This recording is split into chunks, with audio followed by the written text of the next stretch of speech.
안녕하십니까, 묵조교입니다. 이번 시간에는 통합과학 1에 대해서 함께 공부해 보도록 하겠습니다. 통합과학 함께 공부할 때 사용하는 교재는요, 여기 나와 있듯이 완벽한 자율학습서라고 되어 있네요. 완자라는 참고서를 가지고서 공부해 보도록 하겠습니다. 자, 친구 여러분들, 원자란 말 많이 들어봤었죠? 원자라는 말 학교 수업뿐만 아니라 일상생활에서 과학 다큐멘터리 이런 데서 많이 들어봤죠. 근데 원자가 무엇인지 그 정의를 내리면요, 원자란 화학 원소의 특성을 잃지 않는 범위 내에서 도달할 수 있는 물질의 기본적인 최소 입자를 원자라고 합니다. 그러니까 원소의 성질을 잃지 않는 가장 작은 입자가 바로 원자라는 소리죠. 원자 구조 어떤지 알고 계시죠? 이거 상식으로요. 원자 가운데 그 중심에는 양전하를 띠고 있는 원자핵이 있죠. 그리고 원자핵 주위는 음전하를 띤 전하가 원자핵 주변을 감싸고 있습니다. 전자는 원자핵 주변을 돌고 있다고 생각하기 쉬운데요, 실제로는 이제 구름 형태로 원자핵을 감싸고 있습니다. 태양계에서 태양을 중심으로 행성이 일정한 궤도로 도는 것처럼 전자가 원자핵 주위를 돌다고 옛날에는 생각했거든요. 근데 사실은 원자핵 주위를 이렇게 막 도는 게 아니라 확률에 의한 전자구름 속 어딘가에 전자가 있어서 그 전자구름 형태로 원자핵을 감싸고 있는 거죠. 원자는 전기적으로 중성입니다. 근데 원자핵은 양전하고요, 전자는 마이너스 전기를 갖고 있는 음전하 있고요. 이거는 여러분들 상식으로 알고 있죠. 그래서 원자는요, 원자핵에 의한 양전하 크기하고요, 전자에 의한 음전하 크기가 같아서 전기적으로는 중성입니다. 그런데 어떤 이유에서 전자가 원자에서 떨어져 나올 때가 있거든요. 그렇게 되면 원자는 전기적으로 양전하를 띠게 됩니다. 왜냐하면 음전하인 전자가 떨어져 나가니까 그동안 전기적으로 중성이었는데 음전하가 마이너스 전하가 떨어져 나가니까 남은 거 플러스 전하수가 좀 더 많겠죠.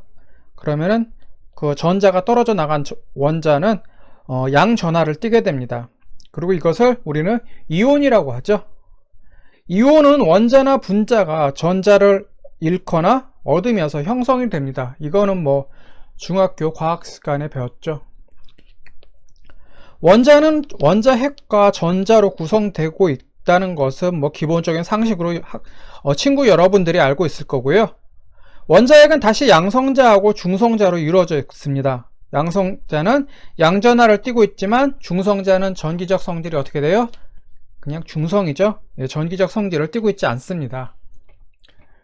자, 이온에 대해 살펴볼게요. 여러분들 중학교 과학 시간에 이온에 대해서 배웠죠? 한번 복습하는 의미로 다시 한번 살펴보면은요, 여러분들이 이제 중학교 과학 시간에 이온에 대해서 막 배우긴 했는데 기억이 지금 나지 않는다, 다 까먹었다 하더라도 이온이라는 말 많이 들어봤고, 텔레비전에서 이제 포카리 스웨트 광고 많이 하죠. 이온 음료라면서 포카리 스웨트 광고 하는데 거기서도 이온이란 말이 나오고 있죠. 원자가 전자를 잃거나 얻게 되면 원자가 양전하를 띠거나 음전하를 띠면서 이를 띠게 되는데요, 이걸 우리는 이온 상태라고 얘기를 하죠. 전자를 잃거나 얻어서 이제 전하를 띠는 원자 또는 분자를 우리는 이온이라고 하고요. 이온에는 이제 여러분들이 이건 알고 있듯이 양이온이 있고 또 음이온이 있습니다.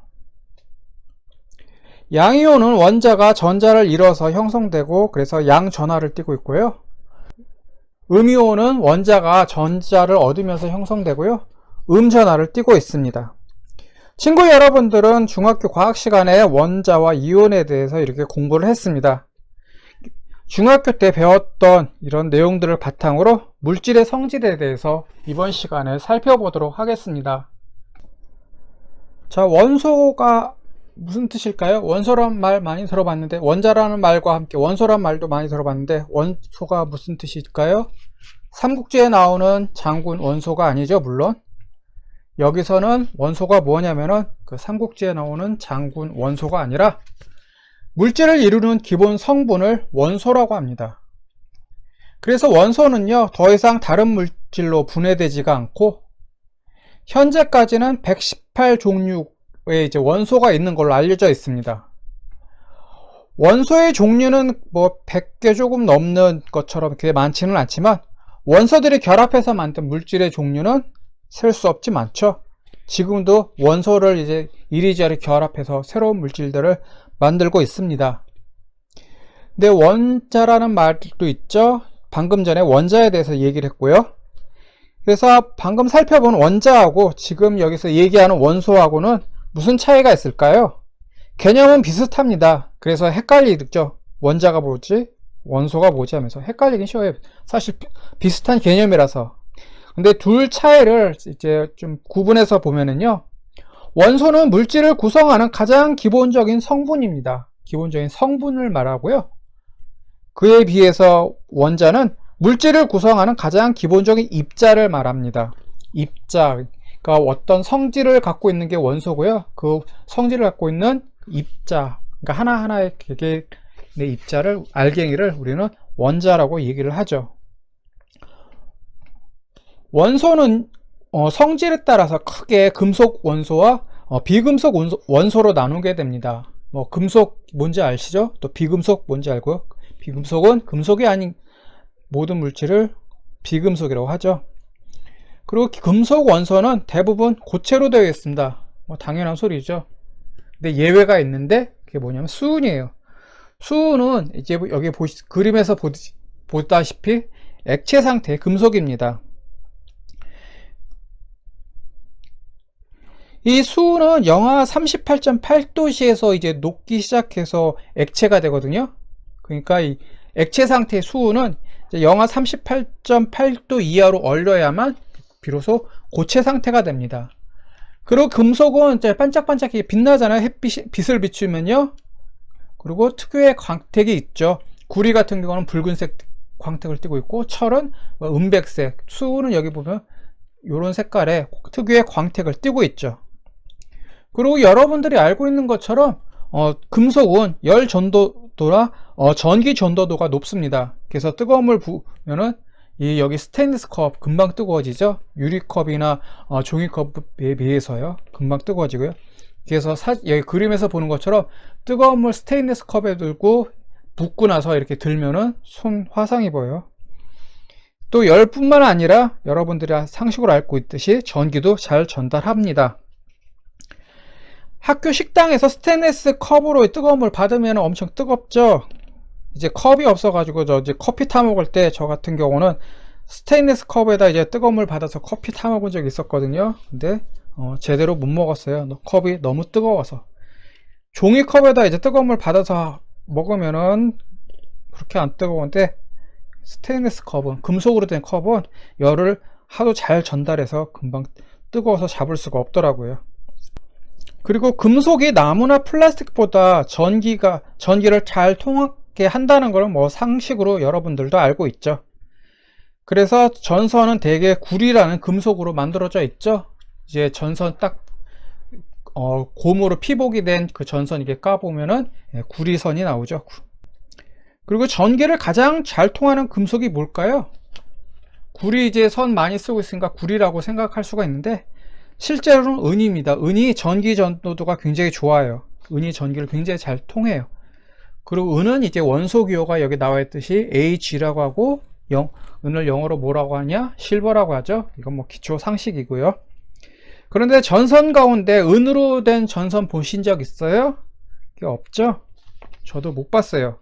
왜냐하면은 은으로 전선을 만들자 하면은 그 재료값이 너무 비싸기 때문이죠. 은 같은 경우는 귀금속에 속하잖아요. 그걸 가지고서 전선을 만들자니 전선 만드는데 돈이 너무 많이 들잖아요. 그래서 은보다 가격이 훨씬 싸지만 싼 이제 구리를 가지고서 전선을 만들고 있죠. 구리는 이제 은보다는 전기 전도도가 떨어지지만 가격이 굉장히 싸서 구리를 많이 이용하고 있습니다. 그리고 구리는 영어로 뭐라면 카퍼라고 해요. 영어 단어를 이렇게 적어 놨냐면은 뭐 제가 다른 과목 시간에도 얘기를 했듯이 영어 단어는 영어 단어 책, 뭐 보캐블러리 가지고 외우는 게 아니라 다른 거 공부하다 그때 이제 단어 찾아서 외우는 거예요. 이제 영어 단어 같은 경우는요. 그래야 더 금방 영어 단어가 외워집니다.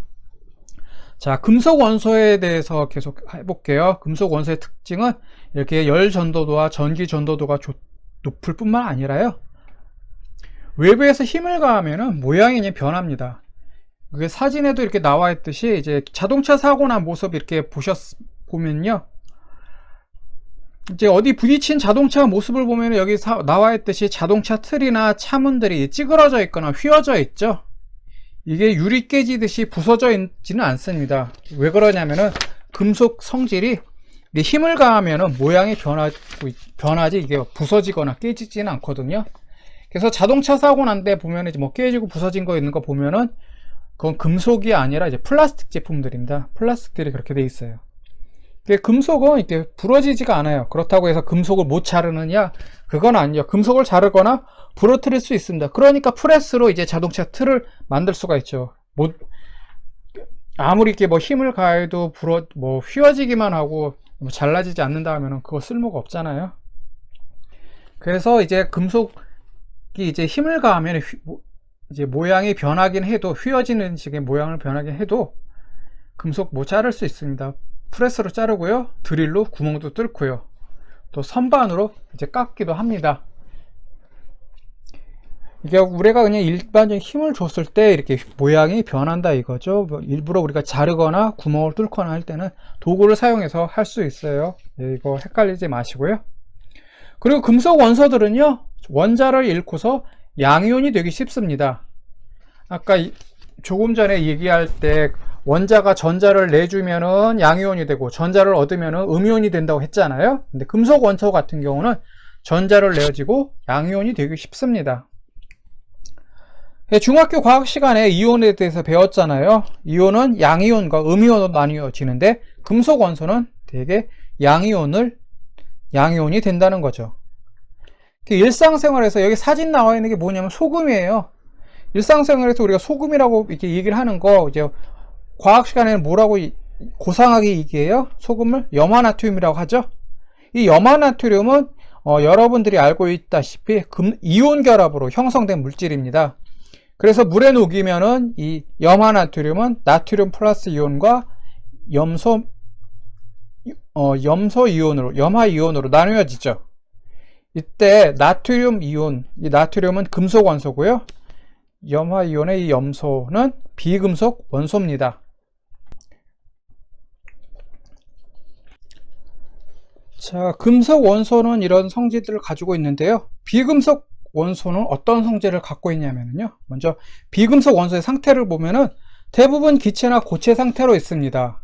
근데 방금 전에 금속은 대부분 이제 고체 상태로 되어 있는데 예외로 수은이 액체 상태로 되어 있다고 하잖아요. 마찬가지로 비금속 원소에서도 브로민이라는 물질은요, 상온에서 액체 상태로 되어 있습니다. 그리고 금속은 빛을 받으면 그 빛을 반사하면서 반짝반짝 광택을 내고 또 특유의 광택이 있는데요. 비금속 원소들은 그러한 광택이 없습니다. 그리고 열이나 전기가 비금속 원소에서는 잘 통하지 않죠.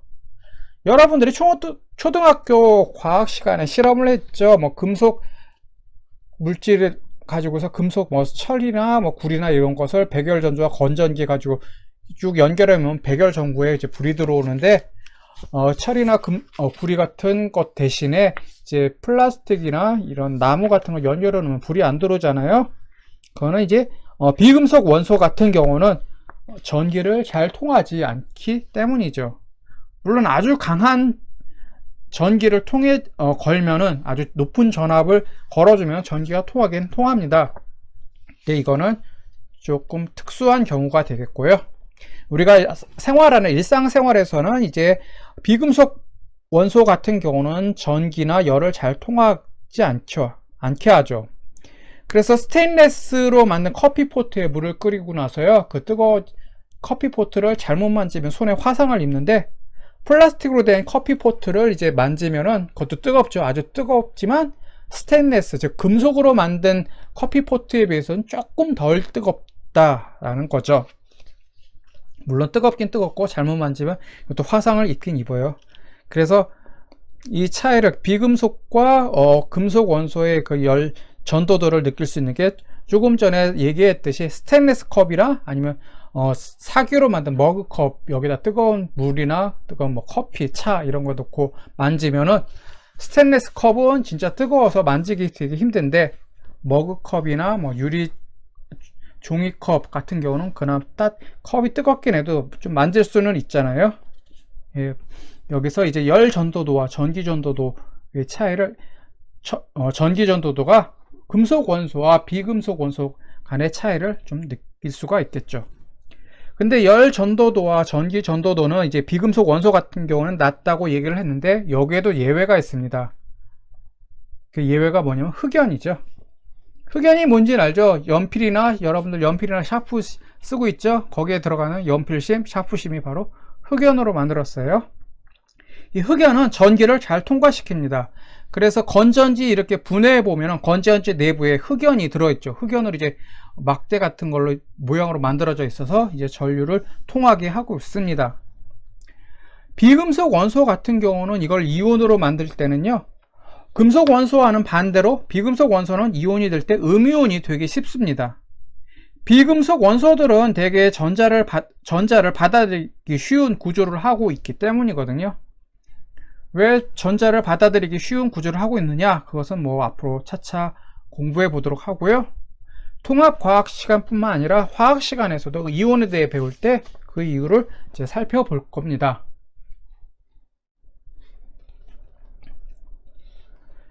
자, 이게 뭔지 아세요? 이거 혹시 중학교 때 배웠는지를 모르겠네요. 저 같은 경우는 이 표를 화학 시간에 배웠어요. 화학 시간 들어가서 첫 시간인가 두 번째 시간인가 거기서 쭉 배웠는데, 이게 뭐냐면은 여기 이게 쓰여 있는 것처럼 이걸 주기율표라고 합니다. 조금 전에 지구상의 원소가 118가지가 있다고 했죠. 그 118개의 원소가 다 독특한 특성을 지니고 있느냐 하면은 그게 아니라 몇몇에 대해서 비슷한 성질을 가지고 있긴, 그러니까 각각은 이제 다 다른 원소들이 있지만 몇 개 이제 비슷한 성질들이 있어서 몇 개로 이제 분류를 할 수가 있거든요. 그 성질을 이제 비슷한 것들이 묶어 놓은 것을 이제 묶어놔서 정리한 것을 주기율표라고 합니다.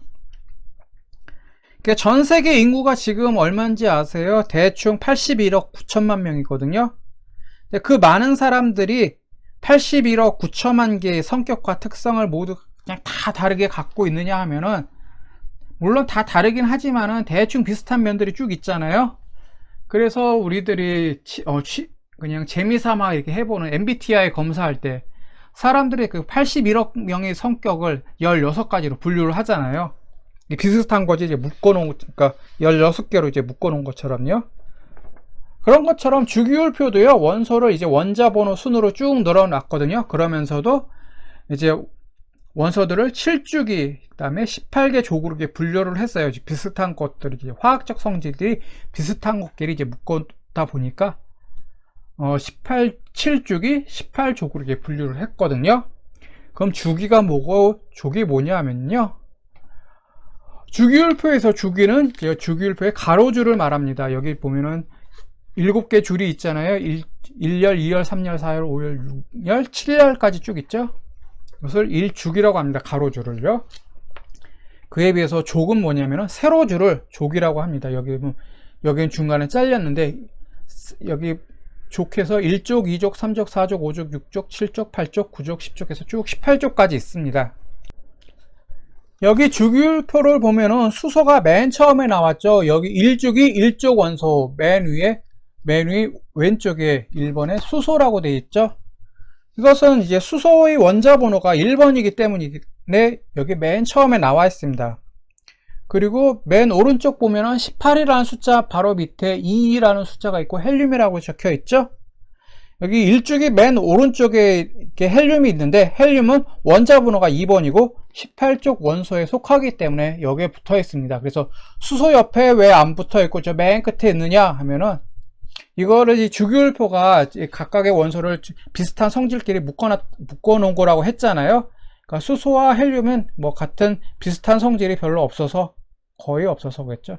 그래서 양 끝에 이렇게 띄어져 있습니다. 그래서 수소는 맨 왼쪽에 일쪽이 1족 원소로 되어 있고, 헬륨은 맨 오른쪽에 일쪽이 18족 원소로 이렇게 띄어져 있는 거죠. 원자 번호가 1번이라는 것은 수소의 원자 핵에는 양성자가 1개 있어요. 그리고 전자 역시 1개 있고요. 그 다음에 헬륨은 원자 번호가 2번으로 되어 있죠. 여기에.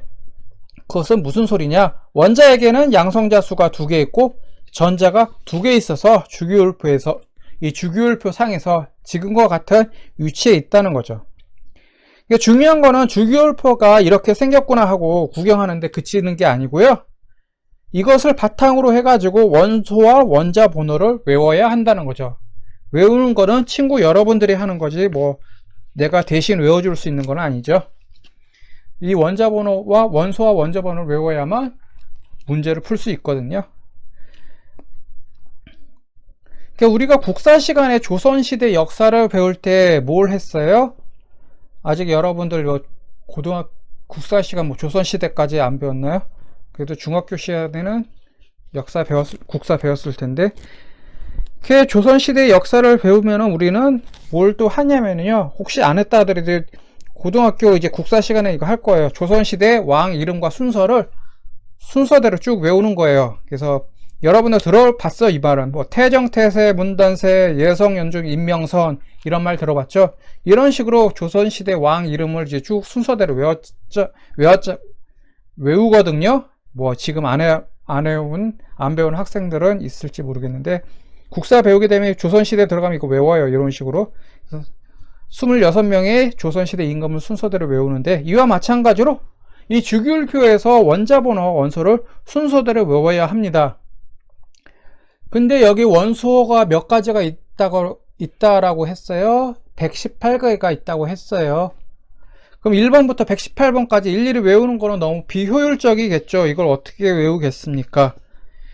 예를 들어서 원자 번호 114번이 뭐냐면 러더포듐이에요. 이거 혹시 들어보셨어요? 못 들어봤을걸요? 그리고 원자 번호 113번이 뭐냐면 니호듐이에요. 이런 원소들을 우리가 살면서 구경할 일이 거의 없죠. 여러분들이 뭐 이쪽 계통의 연구원으로 들어가지 않는 이상, 그래서 원자 핵물리를 전공하지 않는 이상 이거 볼 일 거의 없고요. 또 그 말을 들어볼 일도 별로 없을 겁니다. 이 원자 번호 이제 큰 거 이제 뭐 50번만 넘어가도요. 이거 여러분들이 이제 일상생활에서 이 원자 번호를, 원소 이름을 들을 일이 별로 없어요. 근데 원자 번호 92번은 우라늄, 94번은 플루토늄인데, 이제 요즘 세상이 하도 어수선하고 뭐 옛날 같은 건 냉전 시대에 있고 해서 뭐 서로 이제 핵무기 개발을 경쟁하고, 그래서 이제 뉴스에서 이제 우라늄, 플루토늄 이런 말들은 가끔씩 나와서 이제 들어봤을 텐데요. 다른 것들은 들어볼 일이 거의 없거든요. 그래서 이제 평생 가도 이제 들어보지도 못하고 구경도 못했을 원소들도 수두룩하고요. 그래가지고 내가 이제 고등학교 화학 시간에 이제 화학 선생님한테서 배웠을 때도 그렇고, 지금 교재에서도 말하는 것처럼요, 다 외울 필요는 없고 원자 번호 1번부터 20번까지는 꼭 외우셔야 합니다. 그런데 이제 외워야 되는데, 막 외우다 보면은 또 다 외우다가 막 까먹었다 하더라도요, 계속 이제 공부하면서 원소 이름 보고 원자 번호 보고 하면은 또 저절로 외워지기도 합니다. 그러니까 일단은 1번부터 20번까지는 반드시 알아야 된다라는 것을 참고하시기 바라겠습니다. 자, 주기율표에 있는 원소들을 1쪽부터 18쪽까지 있다고 했죠. 그래서 1쪽부터 18쪽까지 원소를 모두 살펴보면 좋겠지만요, 여기서는요, 일단은 주기율표 맨 왼쪽에 있는 원소들하고 맨 오른쪽에서 두 번째 있는 원소들을 살펴보도록 하겠습니다. 1쪽부터 18쪽까지 18개를 모두 보는 게 아니라 맨 왼쪽에 있는 거, 그 다음에 오른쪽에서 두 번째 있는 거, 이 두 가지만 살펴볼게요. 그래서 주기율표 맨 왼쪽에 있는 원소는 1쪽에 속하는 원소들이고요. 원자 번호 1번인 수소, 맨 위에 있는 수소를 제외한 나머지 원소들은 모두 금속 원소입니다. 그리고 이것을 우리는 뭐라고 하냐면 알칼리 금속이라고 이름을 붙였습니다. 그리고 주기율표 맨 오른쪽에서 두 번째 열, 여기 17족이라고 되어 있죠. 이 17족에 속하는 원소들은 비금속 원소들이고요. 이것을 따로 할로겐 원소라고 부르고 있습니다. 그런데 왜 맨 오른쪽에 있는 18족 원소 놔두고 그 두 번째에 있는 17족 원소부터 이제 들여다 보느냐 하면은요, 나중에 이제 배우게 되겠지만 18족 원소들은 굉장히 안정돼 있어요. 그래서 다른 원소들하고 반응하지 않기 때문에 이것은 제쳐놓고 그 앞에 있는 17족 원소를 가지고서 우리는 원소에 대해서 공부를 하는 거죠. 예를 들어서 1족의 알칼리 금속하고 17족의 할로겐 원소는 이온 결합을 통해서 화합물을 만들어냅니다. 이것을 알아두셔야죠. 그래서 1족이 플러스의 양이온이 되고요, 17족 이 할로겐 원소들은 음이온이 돼가지고 둘이 이온 결합해서 결합을 해서 화합물을 만듭니다. 그 대표적인 예가 뭐냐면 염화나트륨이거든요. 염화나트륨의 나트륨 보면은 지금 세 번째 열, 즉 3주기에 있죠. 원자 번호가 11번이고, 그 다음에 염화나트륨의 염화에 해당하는 염소라는 원소는 17족, 여기 17족 원소의 두 번째 줄에 있죠. 그리고 원자 번호가 17로 되어 있어요. 이 두 개의 원소가 결합해서 염화나트륨이라는 물질을, 즉 소금을 만드는데, 나트륨은 여기 나와 있듯이 1족 알칼리 원소고요, 염소는 17족 할로겐 원소입니다. 자, 그럼 알칼리 금속에 대해서 먼저 살펴보도록 할게요. 알칼리 금속은 방금 말했듯이 주기율표 1쪽에서 수소를 제외한 금속 원소들을 우리는 알칼리 금속이라고 한다고 방금 얘기했죠. 여러분들이 잘 알고 있는 것처럼 수소는 금속이 아니죠. 수소는 그냥 금속이 아닌 비금속이죠. 그래서 알칼리 금속, 같은 일족 원소, 일족에 속해 있지만 수소는 알칼리 금속을 제외해서 나머지 금속 원소 가지고서 얘기를 하는 거예요. 그래서 알칼리 금속에는 뭐가 있느냐 하면은 여기 주기율표에서 보면 알 수 있듯이 리튬, 원자 번호 3번인 리튬이 있고, 원자 번호 11번 나트륨, 19번인 칼륨이 있고, 그 다음에 원자 번호 37번인 루비디움, 그 다음에 원자 번호 55번인 세슘이 바로 알칼리 금속에 속합니다. 여기 보면 리튬이란 말 많이 들어봤죠. 나트륨 뭐 초등학교 때부터 들어봤고, 칼륨 들어봤고, 루비디움과 세슘은 좀 못 들어본 학생들도 있고요. 그래서 리튬은 원자 번호가 3번이고 나트륨은 여기 나와 있죠. 11번, 칼륨은 19번, 이렇게 쭉 나와 있어요. 그래서 조금 전에 1번부터 20번까지 원소를 순서대로 이렇게 외워야 된다라고 얘기를 했잖아요. 그래서 시간을 내서 그걸 외워야 되는데요. 그와 함께 그때 리튬 3번이구나, 나트륨 11번이구나, 이렇게 그때 보면서 외우면은 이제 원자 번호와 원소를 익히는데 도움이 됩니다. 리튬이란 말은 뭐 나 같은 경우는 화학 시간에 처음 이제 구경을 했는데, 요즘 리튬 배터리가 이제 많이 통용이 되고 쓰이고 있잖아요. 뭐 휴대폰에도 쓰이고, 뭐 전기 자동차, 뭐 전기 오토바이, 전기 뭐 전동 스쿠터, 여기도 리튬 배터리가 많이 쓰이고 있어서 리튬이란 말 요즘 친구들한테는 그렇게 낯선 원소가 아닐 겁니다. 그리고 이제 1번부터 20번까지 쭉 외워야 한다면서도 그때 이제 여기 볼 때마다 외우라고 얘기를 했잖아요. 물론 이거 내가 한 얘기가 아니라 이제 저도 주워 들은 얘기인데요. 옛날에, 지금 이제 로스쿨이 아니라 옛날 사법시험 제도가 있었을 때, 이제 사법시험 준비하는 고시생들이 그 시험을 준비할 때 그 법전에 있는 뭐 민법, 형법, 헌법 그 법조항을 1조부터 그 맨 끝에까지 무식하게 다 그냥 암기하는 게 아니라요. 물론 암기했으면 좋겠지만 판례 등을 공부하면서 이제 그 법조항을 외웠다고 합니다. 그래서 판례 이게 교재에서 판례를 쭉 공부하다 보면 이 판례는 형법 몇 조에 따르면 어쩌고 쭉 할 거 아니에요. 그러면 형법 몇 조 나왔네. 그래서 해당 조항을 이제 형법 그 법전 이게 뒤져가면서 확인하고 이렇게 읽어보면서 해당 법조항을 이렇게 외웠다고 해요. 물론 나는 이제 사법시험을 준비하지 못해서 이렇게 진짜 이런지 아닌지는 잘 모르겠고요. 네, 넘어갈게요.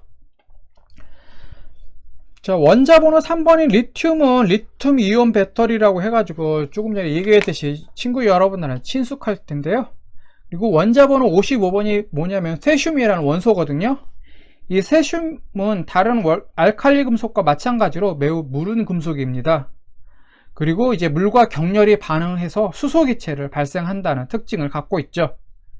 현대에서 혹시 1초를 어떻게 정의하는지 혹시 배웠어요? 앞에서 여기 보니까 통합과학 이제 맨 앞쪽에서 여러분들 이제 1초에 대해 정의를 보셨죠? 그래서 1초를 어떻게 정의하냐면은 바로 세슘 원자를 가지고서 1초를 정의를 했는데, 세슘이 약 90억 번 진동하는데 걸리는 시간을 1초라고 정의를 했습니다. 그리고 세슘은 방사성 물질이거든요. 그래서 핵폭발이 일어났을 때 이 세슘이 생성되기도 합니다. 그래서 세슘이나 리튬, 나트륨 같은 이런 알칼리 금속의 성질을 살펴보면은요, 알칼리 금속은 금속이니까 당연히 실온에서 고체 상태에 있을 거고 은백색 광택을 띠고 있습니다. 금속은 독특한 광택을 띠고 있다고 했는데, 이 알칼리 금속 같은 경우는 은백색의 광택을 띠고 있습니다. 그리고 상온에서 액체 상태인 금속을 뭐라고 했어요? 수은이라고 그랬죠? 이 수은 역시 은백색을 띠고 있어요. 그리고 알칼리 금속은 다른 금속에 비해서 밀도가 낮습니다. 여기 도표에 나와 있죠? 알칼리 금속의 밀도는 대개 세제곱센티미터당 1이 채 안됩니다. 여기 원자번호 37번인 르비듐만 밀도가 1.532 정도 나왔고, 나머지 원소들은 1이 안되죠. 참고로 철의 밀도가 얼마가 되냐면 7.86g 세제곱센티미터입니다. 철은 7g이 세제곱센티미터 7g이 넘어가 거의 8g 가까이 되는데, 리튬, 나트륨, 칼륨 같은 경우는 1g도 안 되잖아요. 굉장히 밀도가 낮죠. 밀도가 낮은 만큼 역시 이 금속은 무르다고 할 수가 있습니다. 밀도가 이제 낮으니까 성기가 빽빽하지 못하니까 이제 무르죠. 말랑말랑하다는 소리죠. 그래서 칼로 알칼리 금속을 어렵지 않게 자를 수가 있습니다. 여기 그림으로 이렇게 나와 있는데, 물론 이거 AI로 만든 이미지예요. 이렇게 칼로 금속을 자를 수가 있습니다. 나중에 화학 시간에서 배울 텐데요, 알칼리 금속은 원자의 맨 바깥쪽 전자가 하나가 있습니다. 그래서 이 전자 하나를 내주고서 양이온이 되려고 한다는 성질을 지니고 있어요. 그리고 알칼리 금속은요, 반응성이 커가지고 산소나 물과 잘 반응을 합니다. 그렇게 해서 양이온이 되려고 하죠. 알칼리 금속은 또 공기 중에서 산소와 빠르게 반응해서 광택을 잃습니다. 산소와 반응해서 산화물이 되면서 이 광택을 잃게 되는 거죠. 여러분들이 중학교 3학년 때 화학 반응식 꾸미는 거 혹시 기억나시죠? 배웠는데 그거 기억나시죠?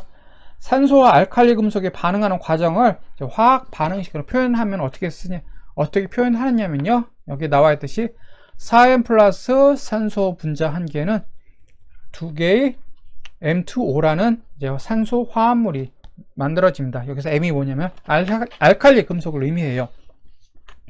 산소 분자는 알칼리 금속과 결합할 때 원자 하나가 알칼리 금속 원자 하나와 결합해서 O2라는 산소 분자가 O라는 이제 산소 원자가 되면 개수를 맞추기 위해서 산화금속 분자수를 2로 맞춰야 됩니다.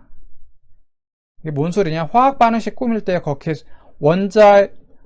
원소의 종류와 개수를 맞춰야 된다고 그랬잖아요. 그 개수를 맞추다 보면은 EM 플러스 O2가 EMO라고 이렇게 적을 수가 있어요. 이렇게 적어 놓으면은 원소의 종류하고 원소 개수가 딱 맞죠? 산소 원자 왼쪽에 2개, 오른쪽에 EMO니까 2개. 그 다음에 알칼리 금속 왼쪽에 EM이라고 됐으니까 2개, 오른쪽에 EM이라고 됐으니까 2개. 원소 종류와 개수가 맞는데, 방금 윗줄에 있는 식은 이렇게 안 썼죠. 4M 플러스 O2는 EM2O라고 이렇게 적어 놨습니다. 이거 밑에 있는 것도 화학 반응식 뭐 대충 맞을 것 같는데 위에 있는 것처럼 위에 있는 걸 왜 이렇게 적어 놨을까요? 그것은요, 산소는 이온이 음이온이 되는데요. 음이온이 될 때 어떻게 되냐면은 전자 두 개를 받아들여 가지고 O2-라는 이가의 음이온이 되기 때문입니다. 그래서 산소 이온은 알칼리 금속 이온 두 개와 결합해서 화합물을 만드는 거죠. 그래서 그 특성을 반영해서 화학 반응식을 여기 적혀 있듯이 4M 플러스 O2는 EM2O라는 알칼리 금속 개수를 2배로 늘려서 개수를 맞춰줘야 합니다. 또 알칼리 금속은 실온에서 물과 격렬하게 반응을 하거든요. 그래서 수소 기체를 발생시킵니다. 알칼리 금속은 산소와는 빠르게 반응하는데 물과는 더 빨리 반응해서 그래서 격렬하게 반응을 일으킨다는 거죠. 알칼리 금속은 이제 물과 격렬히 반응을 하는데 이 알칼리 금속이 녹아 있는 그 수용액을 뭐라고 하냐면 그 수용액의 특성은 이제 염기성을 띠고 있어요. 알칼리 금속이 물에 녹았으니 수용액 역시 반드시 그 수용액 역시 알칼리성이 되겠죠. 근데 알칼리성은 염기성이라고 얘기를 하잖아요.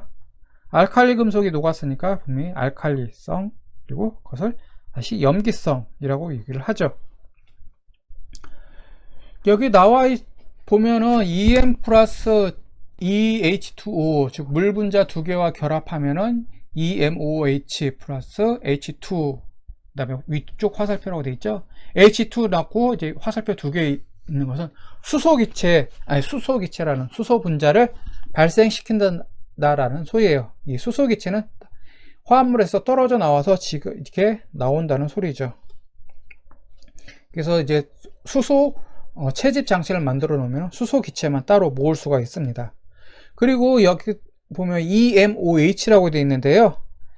EMOH에서 OH라고 되어 있는데 이게 뭐냐면 우리는 수산기라고도 얘기를 하는데 이 OH라는 산소 하나와 수소 원자 하나가 결합해서 이게 묶음으로 이렇게 돌아다니거든요. 수소 원자 하나하고 산소 원자가 하나가 결합돼서 한 묶음으로 돌아다니면서 다른 원소와 결합을 합니다. 여기 나와 있듯이 알칼리 금속과 결합을 하는 거죠. 그래서 방금 얘기했듯이 이 OH라는 이 묶음을 수산기라고도 하고요.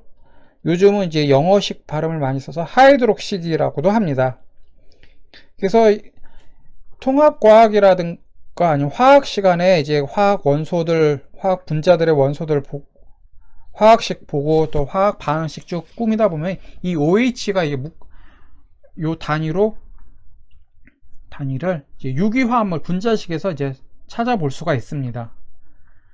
알칼리 금속은요, 또 공기 중 산소와 물과 잘 반응하기 때문에요. 보관할 때 어떻게 해야 되냐? 산소와 물을 만나지 않도록 해야 되겠죠. 산소와 섞이면은 산소와 결합해버려서 이제 산화물이 되고, 물과 결합하면 물에 접촉하면 수소를 발생시키면서 여기 수산기가 결합된 새로운 이제 화합물이 만들어지니까 이거와 반응하지 않도록 여기 나와 있듯이 석유나 액체 파라핀에 넣어서 보관을 합니다. 그래서 석유나 액체 파라핀 넣은 다음에 속에다 여기 사진에서 보듯이 여기다 넣어서 이제 병의 뚜껑을 닫아 놓죠.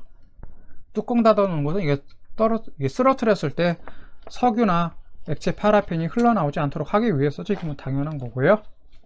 그래서 알칼리 금속을 보관할 때는 석유나 액체 파라핀에 넣어서 보관을 해야 하는데, 그건 왜 그러냐면 공기 중에 산소나 아니면 공기 중에 있는 수증기 또는 아예 물, 이거와 접촉하지 않도록 하기 위해서입니다. 자, 알칼리 금속에 대한 성질은 여기까지, 대충 여기서 이제 마무리 짓도록 하고요.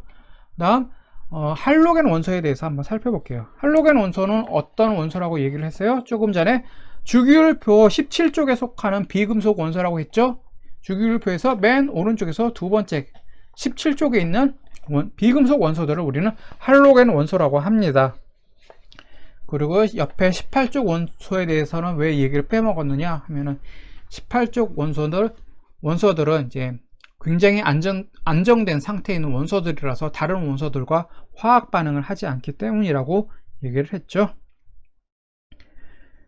또 17쪽에 있는 이 할로겐 원소들은 비금속 원소들입니다. 그리고 주기율표에서 왼쪽은 주기율표를 살펴보면요, 왼쪽에 있는 원소들, 몰려있는 원소들은 대부분 금속 원소들이고요, 오른쪽에 있는 원소들은 대개 비금속 원소들입니다. 여기 그림에서 보면은 파란색과 이제 엷은 복숭아 색깔로 이렇게 나눠져 있잖아요. 여기서 파란색으로 표시된 원소들은 다 금속 원소들이고요, 복숭아색, 엷은 빨간색으로 표시된 이 원소들은 비금속 원소들입니다. 그래서 할로겐 원소들은요, 뭐뭐가 있냐면 17쪽에 있는 원소들을 보면 되겠죠. 9번 17쪽 원소 보면 맨 처음에 9번이라고 되어 있죠. 플루오린이라고 되어 있죠. 플루오린이 있고 염소가 있고, 그 다음에 35번에 브로민이라는 원소가 있고, 53번에 아이오딘이라는 원소가 있습니다. 또 밑에 또 아스타틴이라는 원소가 있고, 이런 원소들은 모두 17쪽의 할로겐 원소들입니다.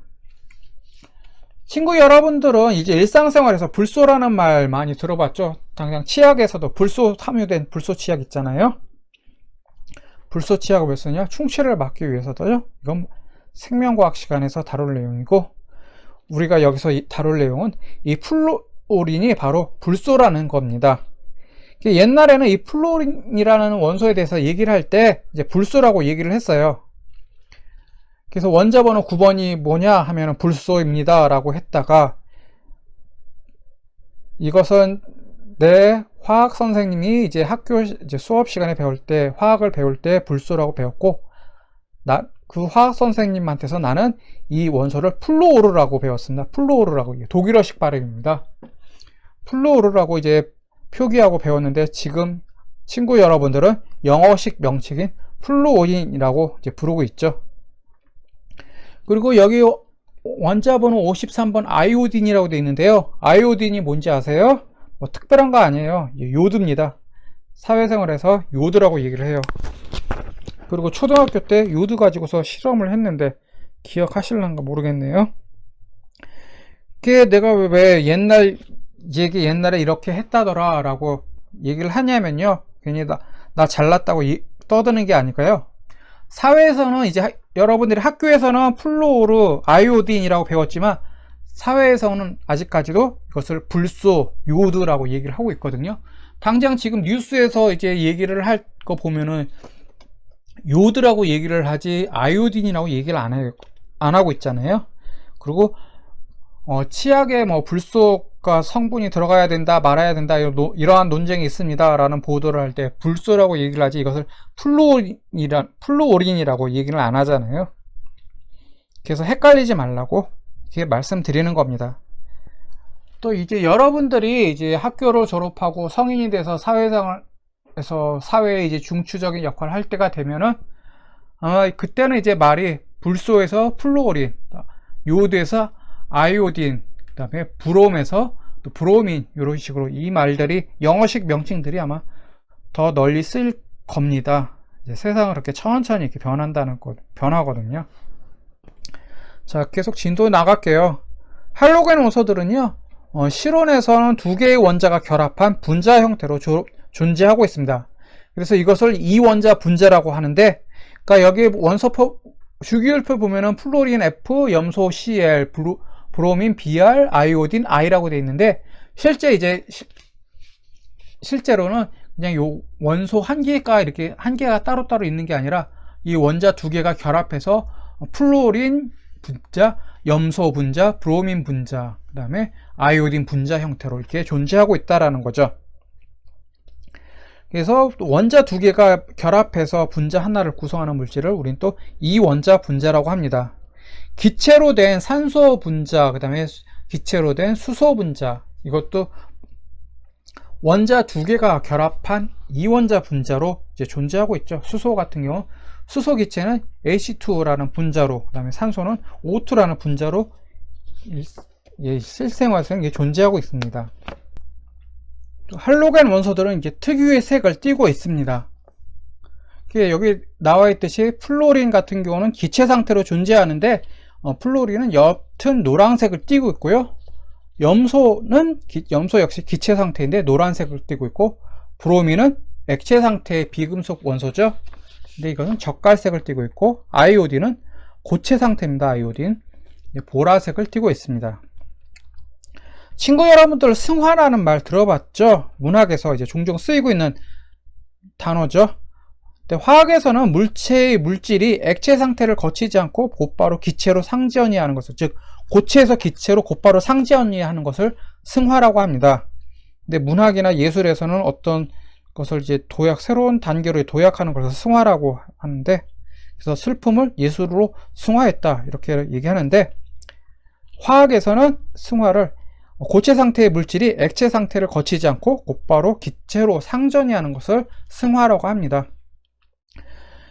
여러분들 이거 실험해 봤을 거예요. 아이오딘이라는 고체 상태의 물질이 있는데, 이 원소에다 열을 가하면은 이 아이오딘이 녹아서 액체가 되는 게 아니라 곧바로 기체로 상전이를 하잖아요. 여러분 기억하고 있을 거예요. 이것을 또 이러한 현상을 바로 승화라고 하죠. 할로겐 원소는 반응성이 커가지고요, 수소, 알칼리 금속 등 다른 원소와 잘 반응하고 있습니다. 알칼리 금속은 원자 맨 바깥쪽에 전자가 하나씩 있어서 전자 한 개를 내놓고 이제 양이온이 되려고 하는데, 할로겐 원소는 원자 맨 바깥쪽에 이제 전자가 꽉 찬 상태에서 전자 한 개가 빠진 상태로 있거든요. 그러니까 이제 쉽게 설명하자면 각 전자가 이렇게 궤도를 통해서 돌고 있는데, 물론 실제로는 확률 형태의 전자 구름인데 이지만 이제 궤도를 돌고 있다라고 하면요, 각 궤도에는 전자가 들어갈 수 있는 개수가 정해져 있어요. 근데 원자 맨 바깥쪽에도 이제 전자가 들어갈 수 있는 전자수가 정해져 있는데, 꽉 찬 상태에서 한 개가 이제 빠져 있는 상태가 이제 할로겐 원소거든요. 그러니까 전자 하나만 더 받으면은 이제 전자가 꽉 찬 상태가 돼요. 그러니까 자꾸 전자 하나를 끌어들이려고 하거든요. 전자 하나를 끌어들이려고 하면 어떻게 해요? 전자 하나 받아들이면 마이너스 1가의 음이온이 된다는 소리죠. 그래서 할로겐 원소는 마이너스 1가의 음이온이 되기 쉽습니다. 그래서 자꾸 전자들을 받아들이려고 해서 다른 원소와 잘 반응을 하죠. 그리고 할로겐 원소는 수소와 반응해서 수소 화합물 등을 생성을 하거든요. 그래서 플로린화 수소 HF라고 되어 있는데, 이건 플로린화 수소라고 하고요. 이걸 사회에서는 불산이라고 부르는 유독가스입니다. 가끔 이제 화학공단에서 이제 무슨 사고가 났다, 유독가스가 유출되는 사고가 났다 했을 때 그 유독가스의 정체가 뭐냐 하면 불산이라는 가스가 새어났습니다라고 이제 보도가 아주 가끔씩, 지금은 그나마 좀 덜 나는데 옛날에는 이런 게 아주 가끔씩 났거든요. 그 불산이라는 가스가 뭐냐면 여기 나와 있듯이 HF, 플로린화 수소입니다. 그리고 염소 역시 이제 수소와 잘 반응을 해서 여기 나와 있듯이 HCl, 즉 염산이라는 물질을, 수소 화합물을 형성하죠. 염산이란 말 많이 들어봤죠? 이 HCl이 이제 물에 녹으면은 이제 염산이 됩니다. 또 염산은 매우 위험하죠. 강산성을 띠고 있기 때문에 잘못 이거 맞으면 화상 있거나 물질이 녹거나 하죠. 그 다음에 HBl, 이것은 브로민화 수소라고 하는데, 또 브로마 수소라고도 합니다. 옛날 사람들은요, 나이 많은 사람들은 이제 브로마 수소라고 하고요. 이제 지금 여러분들은 브로민화 수소라고 이제 얘기를 하겠죠. 이런 식으로 이제 수소와 반응해서 수소 화합물을 생성하는데, 수소 화합물을 이제 물에 녹아서 이것은 또 산성을 띠고 있습니다. 대표적인 게 이제 염산이죠. HCl, 강산성을 띠고 있죠. 알칼리 금속은 전자 하나를 이제 내놓으면서 양이온이 되기 쉬운 거에 비해서 할로겐 원소는 전자 하나를 받아들여서 음이온이 되기 쉽습니다. 그러니까 서로 양끝, 알칼리 금속은 맨 왼쪽, 할로겐 원소는 맨 오른쪽에서 두 번째 열에 이렇게 할로겐 원소들이 있죠. 그래서 알칼리 금속과 할로겐 원소는 격렬히 반응해서 생성된 화합물은 물에 잘 녹습니다. 알칼리 금속 NA와 이제 할로겐 원소 Cl, 즉 염소가 결합하면 뭐가 돼요? 조금 전에 얘기했듯이 NaCl, 즉 소금이 된다고 그랬죠? 소금 물에 잘 녹아요, 안 녹아요? 잘 녹죠. 그래서 그것을 소금물이라고 얘기를 하잖아요. 지금까지 우리는 원소의 주기성에 대해서 살펴봤습니다. 원소의 주기성에 대해서 어떤 특성한 성질을 지니고 있다, 화학적인 성질을 지니고 있다라고 이제 살펴보면서 원소와 주기율표가 무엇인지 또 살펴봤어요. 지금까지요. 그리고 주기율표 맨 오른쪽에는 알칼리 금속이 있고, 주기율표 맨 오른쪽에서 두 번째 열에는 17족 원소인 할로겐 원소가 있다라고 얘기하면서 각각의 성질에 대해서 간단히 살펴봤습니다. 다음 시간에는 이제 나머지 부분인 원자의 전자 배치에 대해서 살펴보도록 하겠습니다. 조금 전에 각각 원자 뱀 바깥 원자에 있는 원자 핵을 감싸고 있는 전자가 이제 전자 궤도에는 그 전자가 그냥 무작정 다 무한대로 들어가는 게 아니라 들어갈 수 있는 전자의 개수가 정해져 있다라고 했잖아요. 그래서 알칼리 금속은 맨 바깥쪽에 전자가 한 개가 있어서 그 한 개를 자꾸 밖으로 내놓으려고 하고, 할로겐 원소는 원자의 맨 바깥쪽에 있는 궤도의 전자가 꽉 찬 상태에서 한 개가 빈 상태로 있거든요. 그래서 자꾸 전자 하나를 받아들여서 꽉 찬 상태를 만들려고 한다. 그렇기 때문에 자꾸 음이온이 되려고 한다라고 얘기를 했잖아요. 그 전자가 어떻게 꽉 차려면 몇 개가 필요한지, 어떻게 하면 꽉 차는지, 그런 원자의 전자 배치에 대해서 나머지 부분을 이제 다음 시간에 살펴보도록 하겠습니다. 네, 긴 시간 함께 공부하느라 수고하셨습니다. 네, 다음 시간에 뵙도록 하겠습니다. 감사합니다.